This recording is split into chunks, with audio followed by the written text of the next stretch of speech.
Jeffrey H. Richardson, Louis Sullivan. We know the names of the men who built Buffalo's architectural treasures. But what about the ones who are bringing them back to life? My name is Brett Swiatek with Swiatek Studios. I'm a third-generation church restoration and historical artisan who works on stained glass, fine art, and conservation. The artisans and craftsmen at Swiatek Studios have been restoring beauty to Buffalo's historic homes, churches, and more ever since the World War II era. Come from a very religious family, and so when we began doing that work, it was so much in my dad's heart that we never looked back. Each generation has passed the family trade on to the next. Brett gained practical experience before going on to college to earn a fine arts degree and coming home to help his dad run the shop. From the time I could remember, my dad always had me on the job.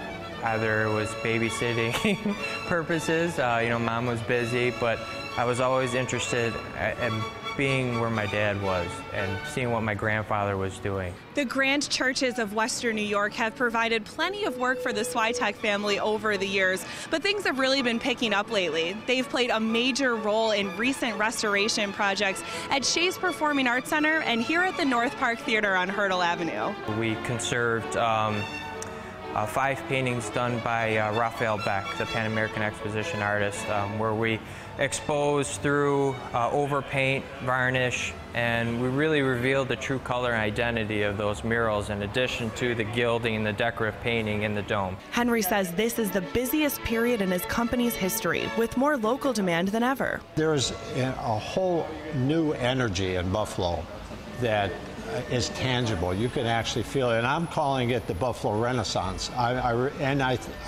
don't think it's being overstated. The business is expanding so much, they're even starting to bring in artists from outside the family.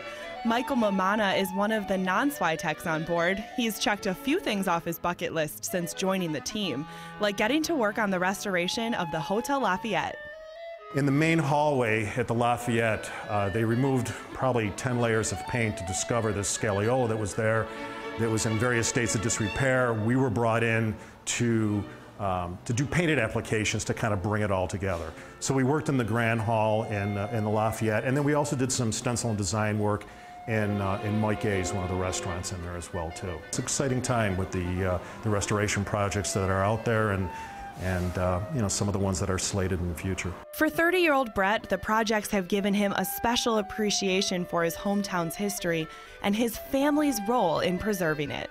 And it really just paints the picture of how lucky we are and how lucky I am myself to be a generational type worker in this field, that the talent and the experience gets passed down from one person to the next, kind of like the medieval guildsman. Sometimes our best, kind of compliment is, what did you do?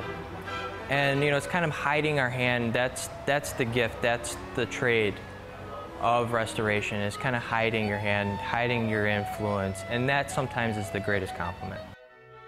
And like Brett said, we've been seeing all these buildings being restored, renewed, and you don't really know the men who have been doing this work, but they are a local family, and it's one of those things that you really can only learn if your father did it or if your grandfather did it. It's a dying field. And I love that he mentioned that, you would never know what was happening, and I think that's such a testament to their work that you don't know that this has been painted over or repainted or repurposed or any of that kind of stuff. And they're just fine with that. They don't need all the glory. They're just fine with that for sure. So thanks so much to the folks at Swiatek Studios for inviting us out.